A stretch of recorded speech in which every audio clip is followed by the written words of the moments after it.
没想到2张米纸合在一起，竟然能做这么好吃的美食。大家好，我是住在雅典的娇妈。今天我们又将挑战越南米纸的新做法，用2张米纸做好吃又好做的米纸脆。这次还是老规矩，我们取1张米纸，正反面都沾常温水1秒钟。沾好水的米纸不会特别的软，当你把它铺到烘焙油纸上后，它就很快变软了。然后我们铺上第2张沾满水的米纸。再用手轻轻按压一下，让2张米纸呢能够充分的粘合在一起。我们拿一把剪刀，把多余的烘焙油纸呢剪掉，像这样子就可以了。剩下的烘焙油纸不要拿下来，连着米纸用剪刀剪成4个小长条就可以啦。剪好后是这样子的，但是接下来我们还是继续要用剪刀，把小长条剪成差不多是3乘3厘米的方块就可以了。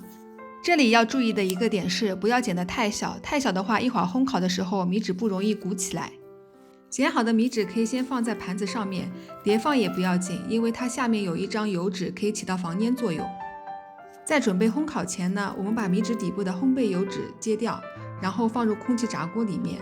底部记得铺上烘焙油纸烤盘哦，这样可以起到防粘作用。然后米纸之间需要间隔的平放，不要叠放哦。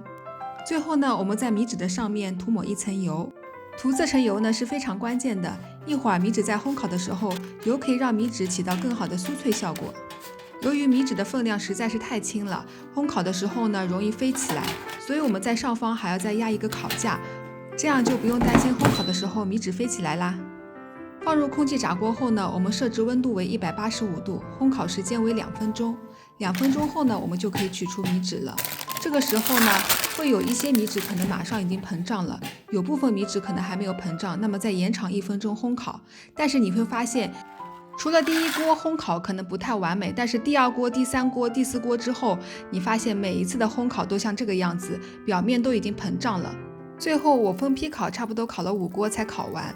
烤完后可以撒一点椒盐粉和辣椒粉，调个味。调好味后的米纸脆呢，味道更像零食，非常的好吃。另外，大家也可以根据自己的空气炸锅来调整温度。最后，希望大家能够点赞并订阅我的频道哦。最近我的 YouTube 在冲刺1000粉，真的很需要大家的帮忙，非常感谢。